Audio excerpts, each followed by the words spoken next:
Estamos hablando en este tema de la pandemia y las religiones, porque esta pandemia está afectando todas las áreas de la sociedad. Y la he titulado El poder político y las creencias religiosas.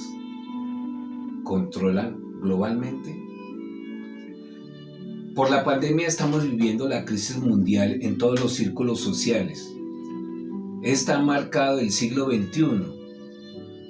Se puede hablar del comportamiento psicosocial en el antes y en el después de la pandemia. Además de que se globalizó esta crisis, no existe en la actualidad área del conocimiento que no esté vinculada directa o indirectamente al tema de la pandemia.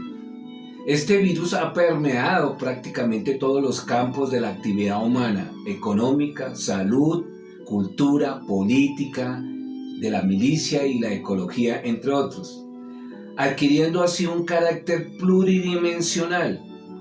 No obstante, existen rasgos comunes a todas las interpretaciones en el sentido de ver en la globalización de la crisis una etapa avanzada en su gestión y con un propósito muy definido, caracterizada por una mayor interacción e independencia de los factores y actores que intervienen en el proceso del desarrollo humano.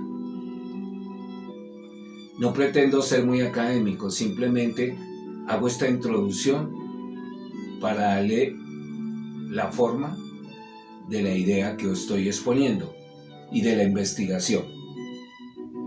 Estos factores y actores son de índole económico, social, ambiental, cultural, geográfico, y en este caso los factores religiosos y políticos que voy a mencionar. Esto se conjuga en un poder para dominar las masas, que es lo que me voy a referir, entre otras cosas. Involucran que relaciones entre estados, estamos viendo entre estados, religiones, pueblos, empresas y partidos e ideologías.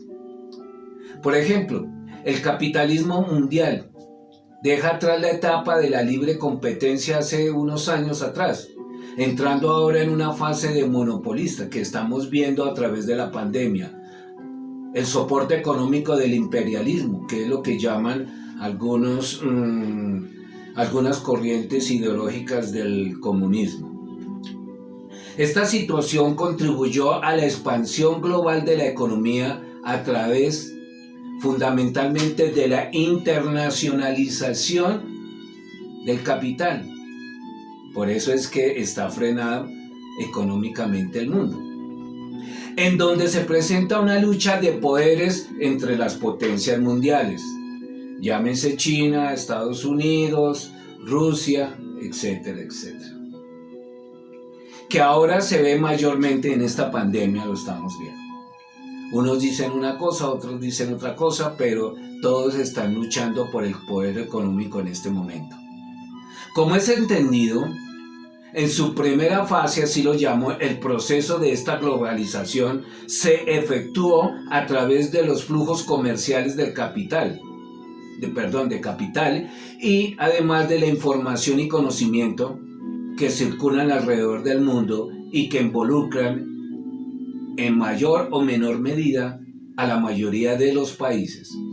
Sin embargo, este proceso es profundamente asimétrico, favoreciendo a un pequeño grupo. Sí, está comprobado que esto lo maneja es un pequeño grupo, quienes controlan la economía mundial, llámese Fondo Monetario Internacional o el mismo Banco Mundial, bajo el comando de las transnacionales, que ha empeorado la situación social y económica de los países, utilizando esta pandemia para ejercer un mayor control global. Y lo vamos a seguir viendo. Mientras las naciones deben de conformarse en el papel de actores pasivos altamente vulnerables a los cambios internacionales, como lo estamos viviendo en este momento, influenciados por las políticas aplicadas por los centros de poder a nivel geopolítico, que están influyendo especialmente en lo económico, en la salud pública, la cultura y la milicia. Si no, miremos lo que está sucediendo en el panorama, en donde estos organismos usan los gobiernos para el recorte ¿de qué?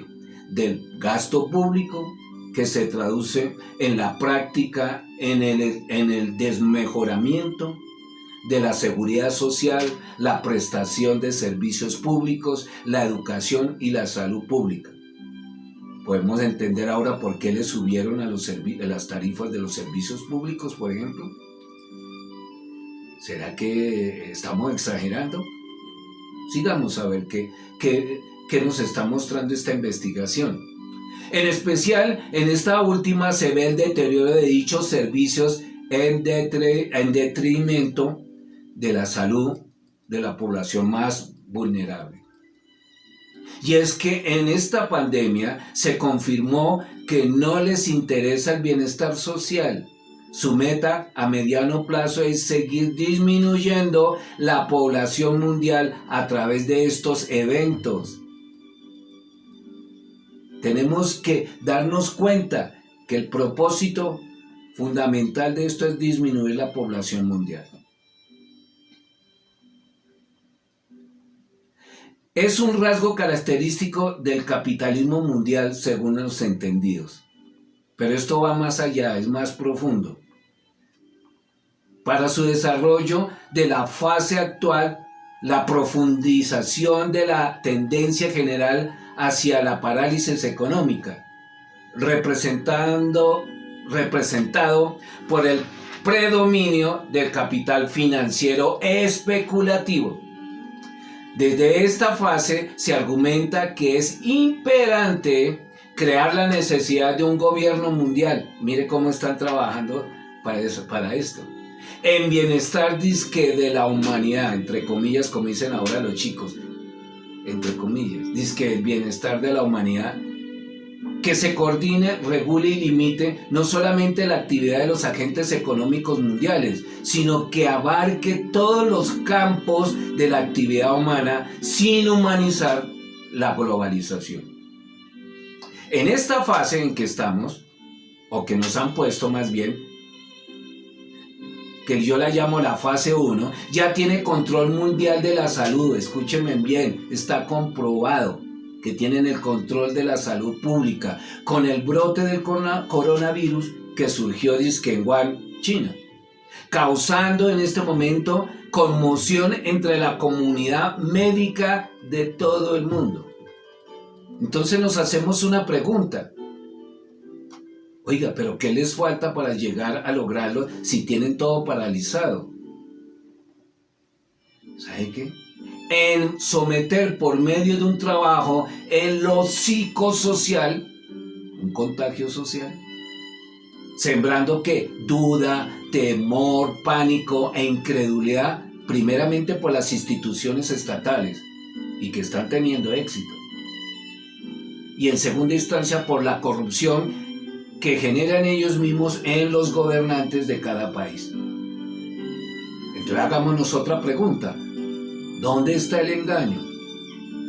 Mire, la humanidad se ve obligada a buscar una solución y una aparente justicia social a nivel global, y qué mejor que por medio de las creencias religiosas. No en las religiones históricas y tradicionales, sino en una nueva esperanza con enfoque sincretista. Mire, ustedes me dirán, pero no, eso suena como muy fantasioso. No.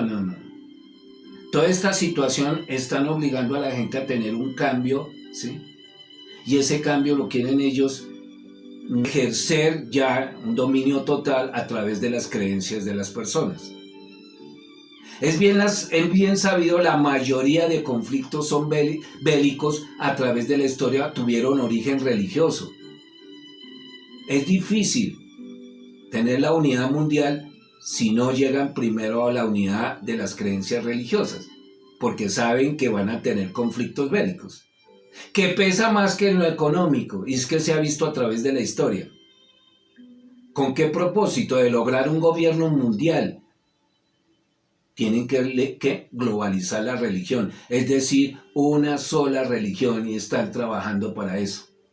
Y ustedes con el tiempo se van a dar cuenta, y estas generaciones las están utilizando para llegar a ese propósito. Para ellos van a aplicar lo que yo llamo la fase 2, que es el pluralismo religioso en un relativismo cultural. Eso es lo que están aplicando, porque ellos tienen equipos de gente, de psicólogos y sociólogos que están trabajando en eso. Lo llamo el pluralismo religioso en un relativismo cultural.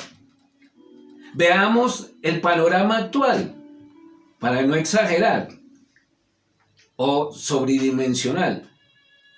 Estamos en medio de una guerra geopolítica entre ideologías que luchan por tener el control global, que es el comunismo y la extrema derecha, que se disfraza de capitalismo, pero que tiene un mayor control sobre el capitalismo. Eso no quiere decir que el comunismo no lo tenga. También están peleándose ahí como dos canes, un pedazo de carne. Lo evidente es que el grupo que controle la economía mundial, sea el comunismo o el capitalismo, ambos son útiles para el propósito de un gobierno mundial. La historia mundial no conoce muchos ejemplos de un antagonismo tan puro como el del comunismo y el capitalismo. Eso ha sido tremendo, porque han enredado la mente de la mayoría de personas. Un antagonismo que ha marcado el siglo XX, o que marcó el siglo XX, generando muchas ideas falsas entre la mayoría de la sociedad. El debate entre el comunismo y el capitalismo es una batalla entre dos teorías socioeconómicas extremas. Mire China, mire los rusos, mire lo que hizo Cuba, Fidel. Enriquecimiento a cierto grupo o a su familia y nada más, utilizando al pueblo. O sea que es lo mismo que hacen los países que están de extrema derecha, pero que ambos buscan enriquecerse para lograr el control mundial. A ellos los están utilizando para eso. Si la historia de la relación entre estas dos ideologías ya por sí misma es tan complicada, ya ha dado lugar a tantos mitos e ideas falsas, el futuro de las dos ideologías es aún más incierto y difícil si no cambian, porque se predice que ambas han violado la dignidad humana y por lo tanto se van a ver obligadas a revestirse de lo que llamo de un manto de religiosidad. Esa es la última estrategia, donde van a dar la puntada final. La conclusión unánime de los expertos consiste en que el fin y unión del capitalismo y el comunismo inspira la esperanza de una transformación en formas nuevas más humanas, o su transición en el renovado socialismo democrático bajo un manto religioso. Pero usted me dirá, ¿de dónde sacó usted esto? Ya lo vamos a hablar. Pero para lograr el objetivo de un gobierno mundial habrá que dar el golpe de gracia, uniéndolas en una sola religión basada en una paz mundial. Escúcheme, ese es el truco, una paz mundial. De lo contrario no podrán lograrlo. Como se aprecian, las creencias religiosas son una herramienta muy poderosa para estos fines. Acordémonos cómo la usó el Imperio Romano a su manera. Mire, triunfe el que triunfe, nos llevará a un solo destino, el control global. Bueno, a continuación, veamos el siguiente video que les he preparado para tener una idea más concreta de lo que seguiré hablando. Ya nos vemos.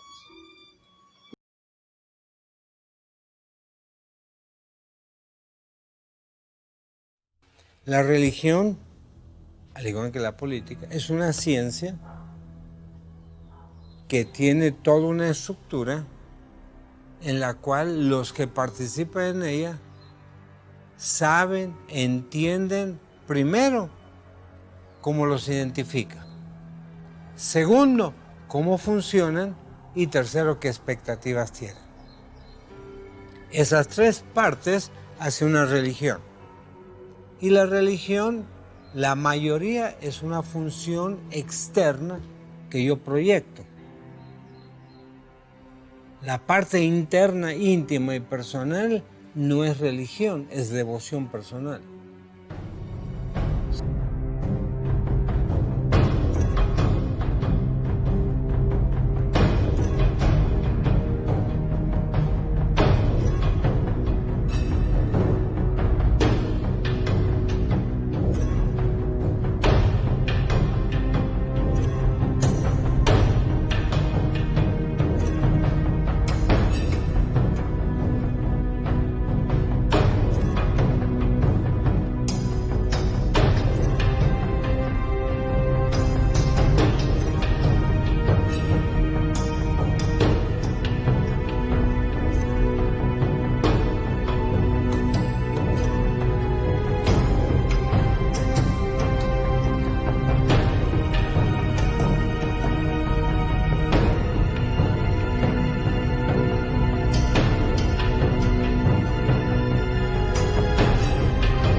Protestaban contra lo que para ellos era un intento de occidentalizar y secularizar el país.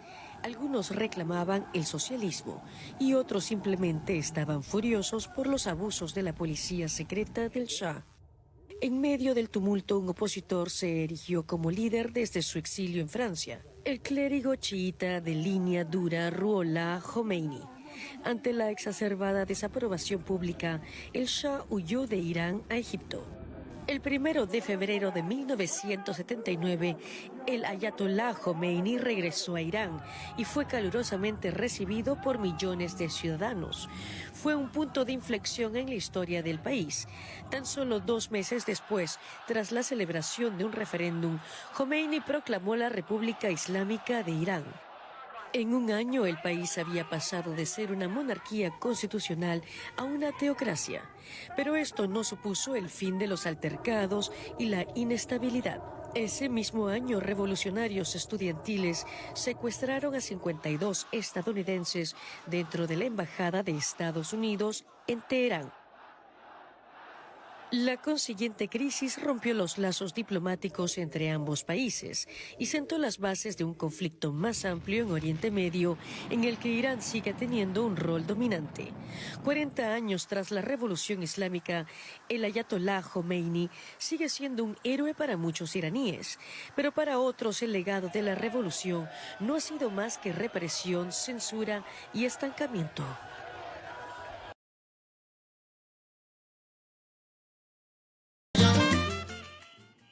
Caballero, aquí lo último es ser cubano. Cuando a esta gente se le empezaron a acabar los fulas, hicieron una ley de inversión para los extranjeros. Muy bonito. Oye, Barbarito, ¿y nosotros los de aquí para cuándo? ¿Que van a sacarla de nosotros para cuando tengamos internet de verdad y se puedan poner antena para ver la televisión de afuera? Así que viene un extranjero, pone una empresita de cualquier cosa, paga su impuesto, hace su regalito y empieza a hacer billete como si nada. Y para nosotros lo que hay es una lista con todo lo que nos dejan hacer. Y de paso, tremendo nombrecito que nos han puesto, cuenta propista. Vaya para el carajo. Tanta palabrita para afinar, arreglar bicicleta, rellenar fosforera o ser peluquero de perro. El negocito mejor que hay es el de los paladares. Y terminas pagando casi el 70% de lo que ganas. Sin contar que tienes que repartir verde para todos lados, porque si no los inspectores te comen y el desminín del barrio acaba contigo. ¡Qué bárbaro! Con todo lo que esta gente critica el capitalismo salvaje. ¿Y qué es lo que han montado aquí? Les ronca la moringa.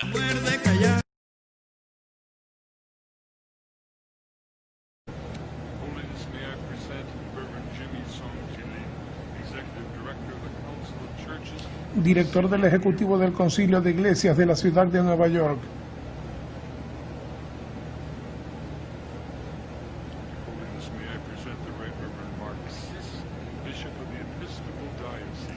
Obispo de la Diócesis Episcopal de Nueva York.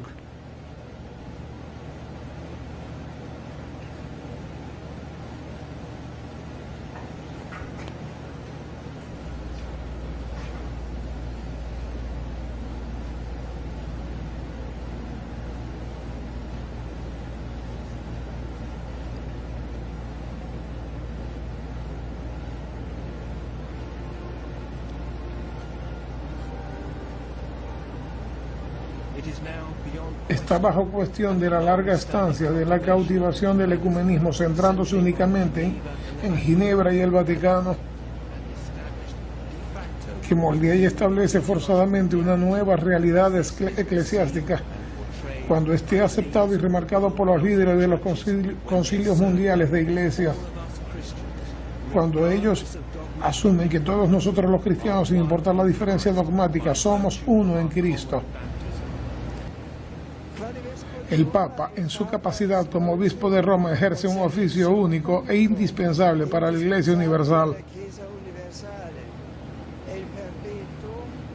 Eso lo dice él, ¿no? Que es la fuente y eterna fundación visible de la unidad para todos los obispos de todos los fieles. Después de los martirios de los apóstoles Pedro y Pablo, todas las iglesias comenzaron a considerar a la Iglesia de Roma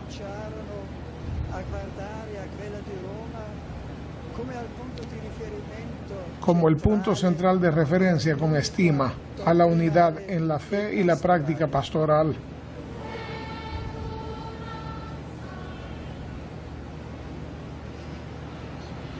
Presentación de los líderes religiosos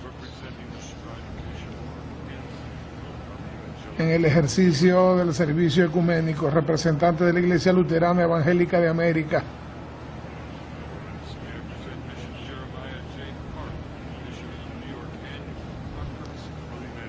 Obispo de la Iglesia Metódica, de la Iglesia Metodista Unida, obispo de la Iglesia Metodista Unida.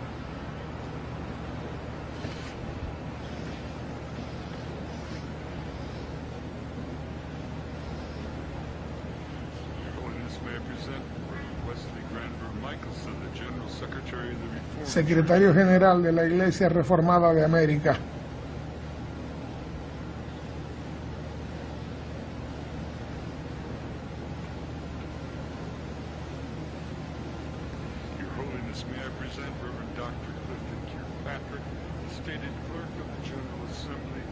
secretario general de la Iglesia Presbiteriana de Estados Unidos.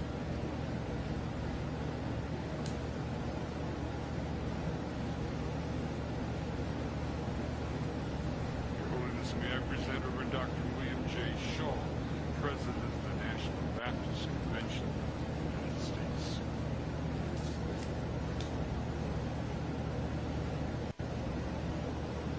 Presidente de la Convención Nacional Bautista de Estados Unidos. Holiness, may I present Bishop James Leggett, General Superintendent of the International Pentecostal Warriors Church.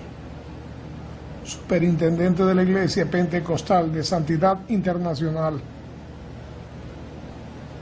Holiness, may I present Dr. Lee Anderson, President of the National Association of Evangelicals. Presidente de la Asociación Nacional de Evangélicos. Your Holiness, may I present Bishop David H. Benke, President of the Atlantic District of the Lutheran Presidente del Distrito Atlántico de la Iglesia Luterana.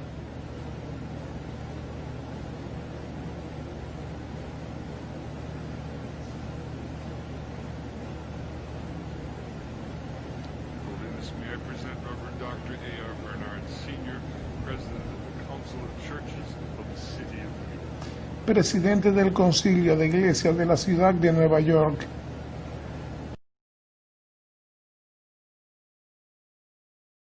And that's why I wanted to speak to you today about the new world taking shape around us, about the prospects for a new world order now within our reach.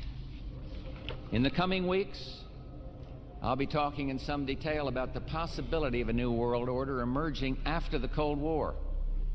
But today, I want to discuss another aspect of that order. You see, as the Cold War drew to an end, we saw the possibilities of a new order in which nations work together. It refers to new ways of working with other nations to deter aggression and to achieve stability. As old threats recede, new threats emerge. The quest for the new world order is in part a challenge to keep the dangers of disorder at bay. We must build on the successes of Desert Storm to give new shape and momentum to this new world order. Only when this transformation is complete will we be able to take full measure of the opportunities presented by this new and evolving world order. The new world order really is a tool for addressing a new world of possibilities. Where are we as we think about this time in American foreign policy? Are we at a special moment which is being redefined? Or are we creating a new world order? We're at a moment when the international system is in a period of change like we haven't seen for several hundred years. We're the principal leaders in creating a new world order and a winning strategy in the Cold War.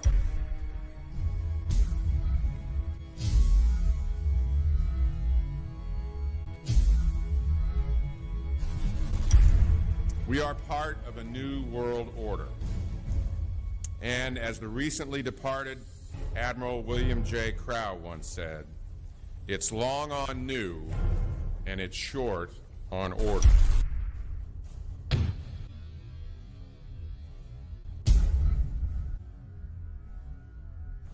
As we devise a way forward in Iraq, I urge the international community to embrace its responsibility for creating that new world order, a new world order based upon collective action.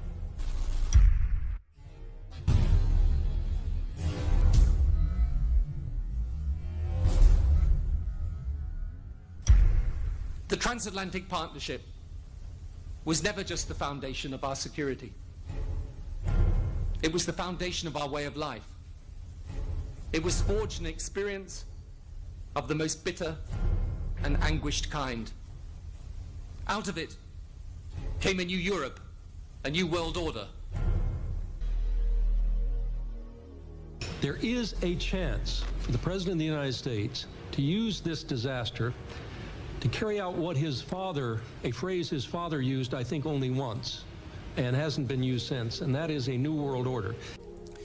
We know now that September 11th of 2001 was the beginning of what we might call a new world order. The new world order that this president's father talked about with such great enthusiasm seems to be high on the agenda of this administration. The UN's going to take over global Conspiracy government. theorists. They've been crazy, but now they're right.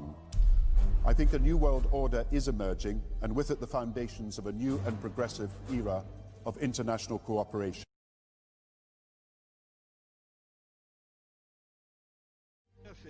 2009 is also the first year of global governance, with the establishment of the G20 in the middle of the financial crisis.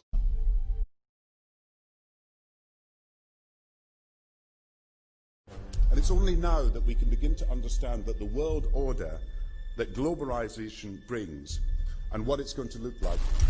But what does the new world order mean for countries like ours who are looking to succeed? And the question for us is how we meet and master all these challenges to ensure that Britain enhances its competitiveness in the process and realizes what I believe is our destiny of success in this new world order. A new world is emerging.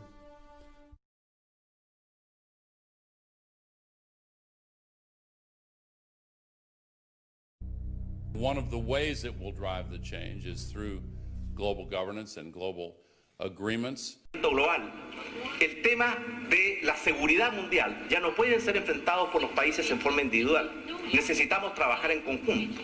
Y en nuestra opinión esto va a requerir un nuevo orden internacional que reemplace al que nació después de la Segunda Guerra Mundial en Bretton Woods y que sea un orden mundial,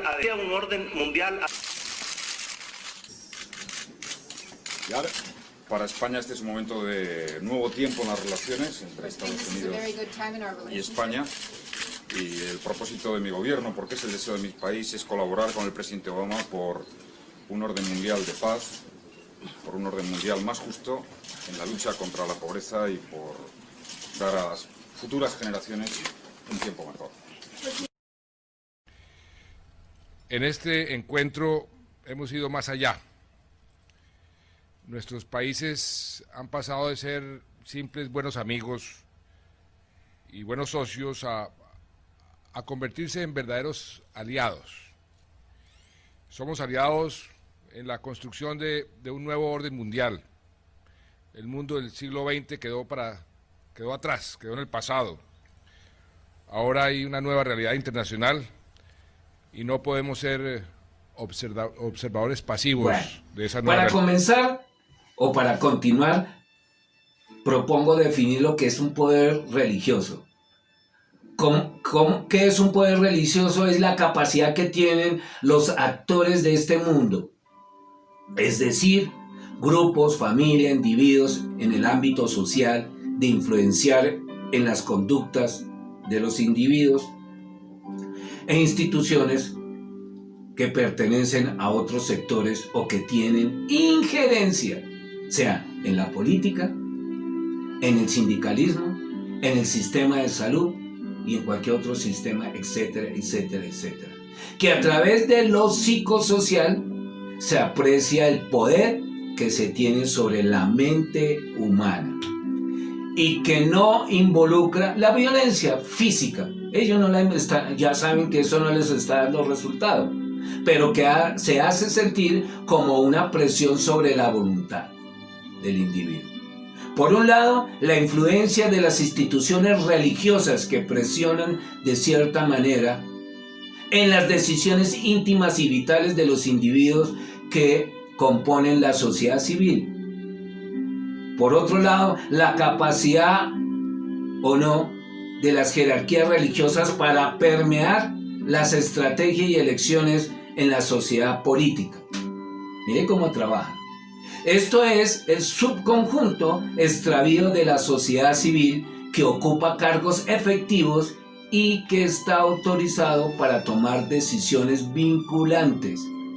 Si ustedes vieron el video, se dieron cuenta de cómo están manejando y utilizando tanto los sectores religiosos como los políticos. Son títeres.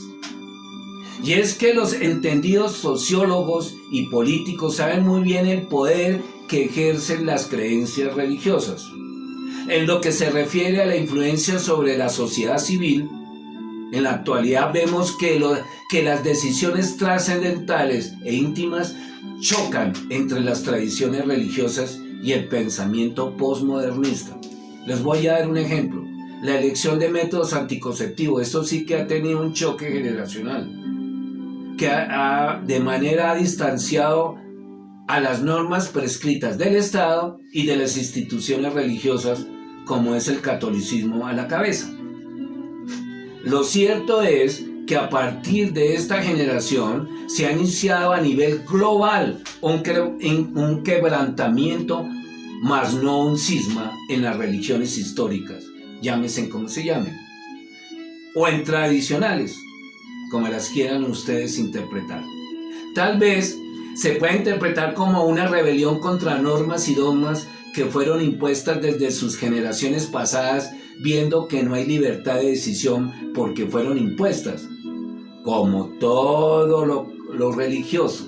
Además de la mala imagen que han dado sus representantes espirituales, llámese como se llame la religión, ocasionando una brecha para que estas generaciones busquen en lo espiritual una alternativa que les proporcione esta libertad de expresión por la vida y de sus manifestaciones, llámense pasiones libertinas, que anhelan a que algunos, que están anhelando y que algunos socarronamente las practican hoy en día en todos los niveles de la sociedad. Tomo como ejemplo los resultados extraídos por la primera encuesta nacional sobre creencias y prácticas religiosas, por ejemplo en Argentina, realizadas en el 2008, que ustedes pueden investigar y se van a dar cuenta que esa investigación, que además fue publicada en el 2013 por el programa Sociedad, Cultura y Religión del CEIR o CONICET. En primer lugar, ¿qué dicen? Que el 61% de las personas creyentes en Argentina afirman que su principal y mayor relación con Dios se da por cuenta propia, sin mediación institucional. En sintonía con esta práctica mayoritaria, el 83% de la población manifestó estar de acuerdo con la posibilidad de ser un buen religioso sin necesidad de asistir a una iglesia o templo. ¿Se dan cuenta cómo están trabajando en la mente de las personas? Los dos grupos, tanto lo político como lo religioso. En lo que se refiere a los temas más controversiales, el 77% de los encuestados afirmó que las relaciones sexuales prematrimoniales eran una experiencia positiva y constructiva para la sociedad. El 92.4% fue partidario de que las escuelas incorporen en su currículo cursos de educación sexual para los alumnos, que eso ya se ve. En una cifra muy similar e igualmente altísima, el 93.6% estuvo de acuerdo con la idea de que la escuela informe sobre los métodos y las prácticas de los anticonceptivos. En una muestra de cómo es posible creer por fuera de las directrices religiosas más normativas y conservadoras, el 92%, miren eso, de las encuestas se manifestó muy de acuerdo con la posibilidad de utilizar anticonceptivos y seguir siendo un buen creyente.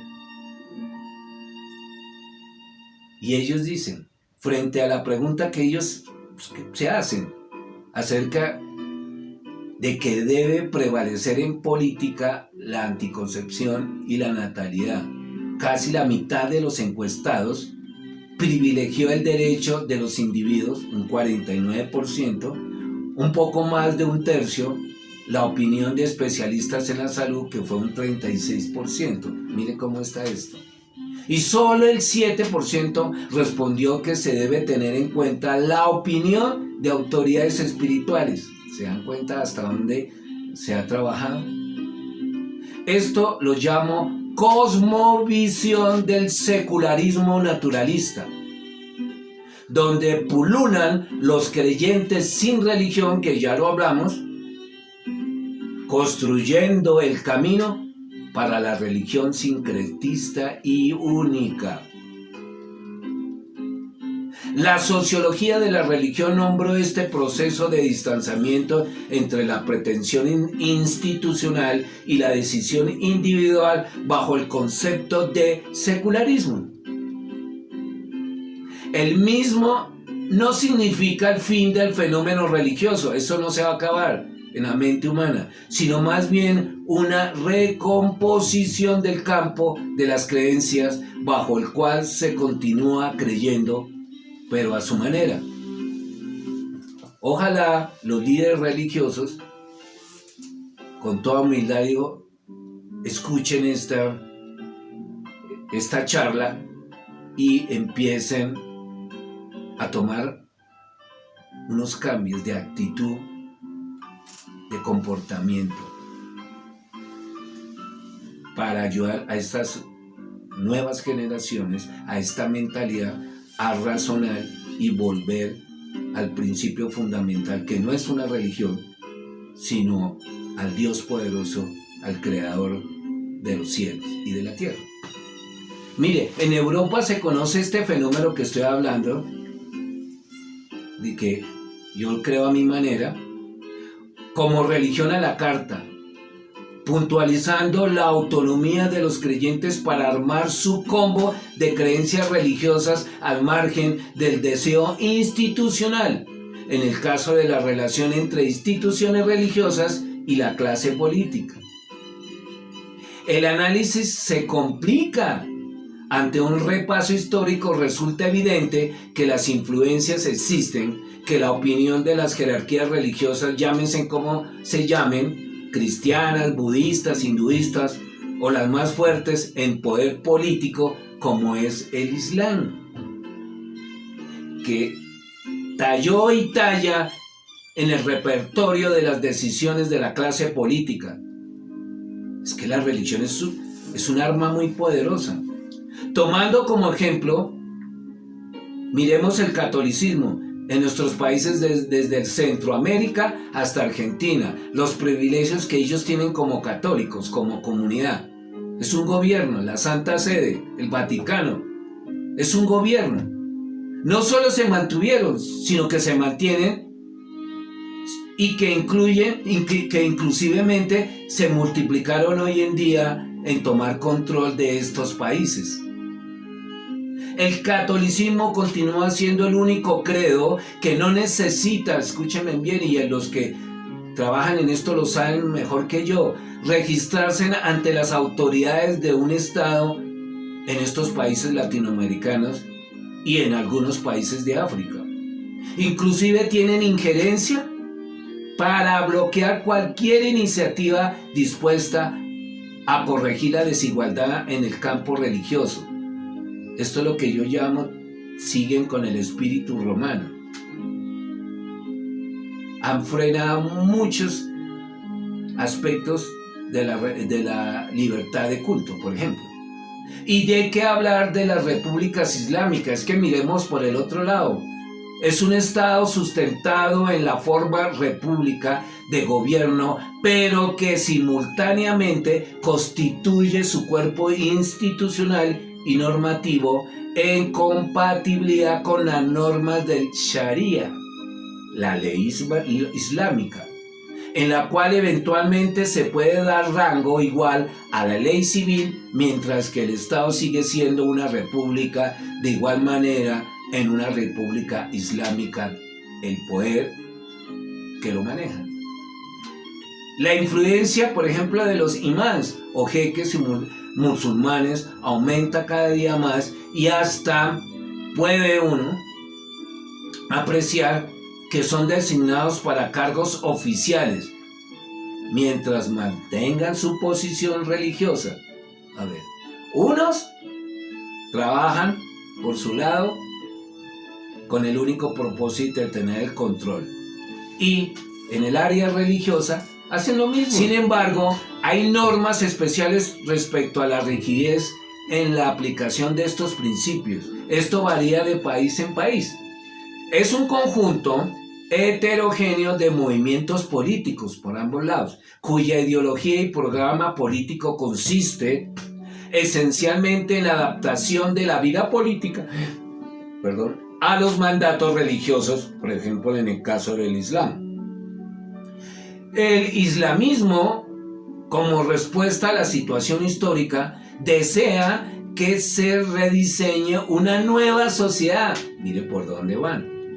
Según un modelo político islámico que excluya, óigame bien, excluya modelos laicos o de otras religiones. En un futuro veremos esto, pero en una sola religión. No hay zona del mundo sin presencia de movimientos islamistas, es que ya están metidos en todos lados. Su calificación de moderados o radicales es más o menos problemática según los caos en cuanto a su legalidad y dependiendo de la situación política de cada uno de los estados en que se implante. Su grado de relación con actividades violentas es muy distinto.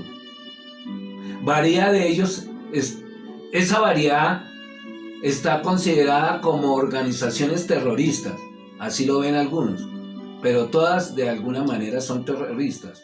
Lo paradójico es que no comulgan con la ideología comunista. Ellos no comulgan con esa ideología, que porque los comunistas son ateos. Pero los musulmanes, mire esto, contradictorio, actúan con una visión de autoritarismo asemejándose al comunismo. ¿Qué hacen ambos? Se caracterizan por la propiedad en común en los medios de producción, sí, así como la inexistencia de clases sociales de un Estado, que se asemeja al movimiento comunista en las repúblicas islámicas,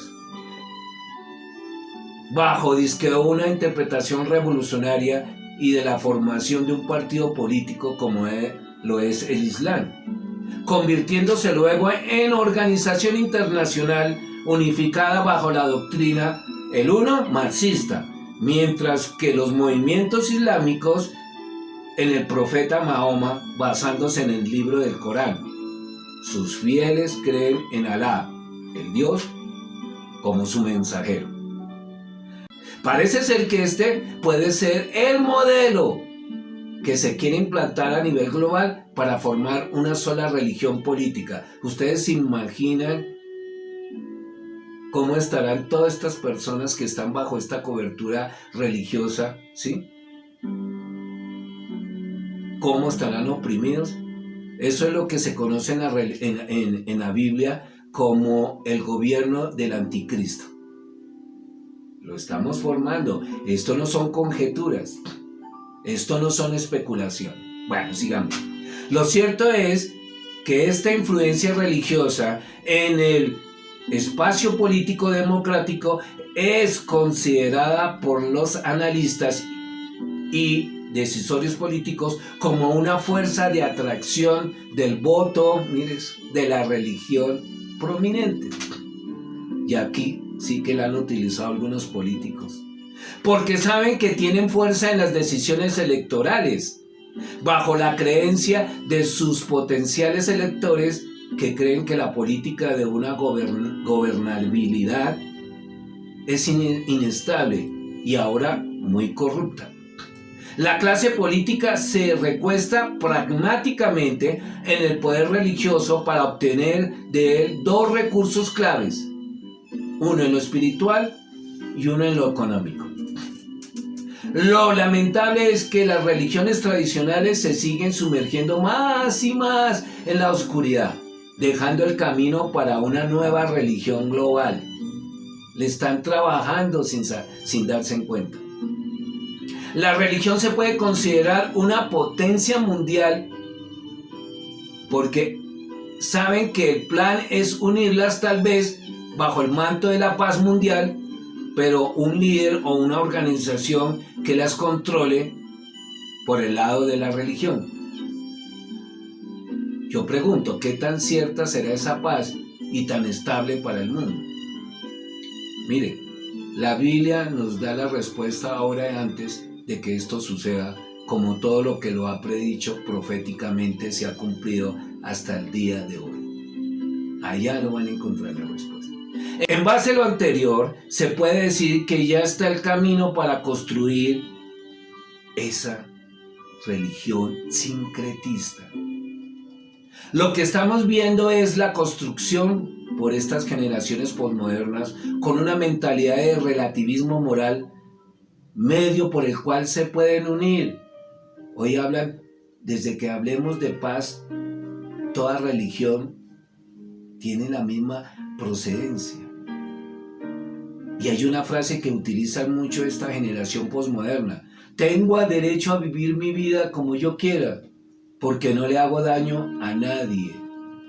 Lo cierto es que Dios, por medio de su palabra, las escrituras bíblicas, nos advierte para que estemos preparados del futuro que se nos avecina. Ahora yo quiero hacer como una especie de meditación o reflexión. ¿Quién es el Dios de este mundo? ¿O el Dios de este siglo? Satanás. Esto no es religiosidad. Él es la mayor influencia sobre los ideales, opiniones, metas, esperanzas y puntos de vista de la mayoría de las personas. Su influencia abarca también la filosofía del mundo, la educación, el comercio. Los pensamientos, ideas, especulaciones y falsas religiones del mundo están bajo su control y han surgido de sus mentiras y engaños.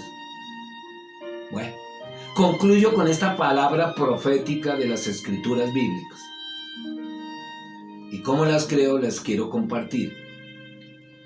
Las religiones serán destruidas. Apocalipsis 17:1-7 dice que esta iglesia apóstata está malvada como una ramera que simboliza las falsas religiones y será destruida porque el diablo no tendrá más uso para ellas. O sea, ¿cuál religión está hablando? ¿Cuál iglesia? La que se está construyendo.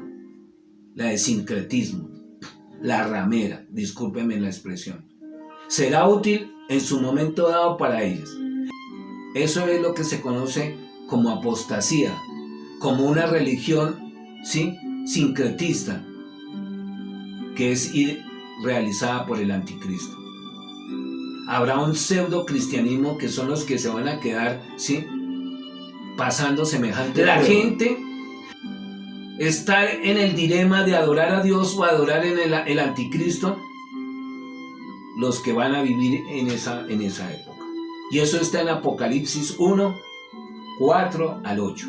Además de tener el control político y militar del mundo, este sujeto, este líder, este personaje que se llama anticristo, establecerá también un sistema religioso unificado y global.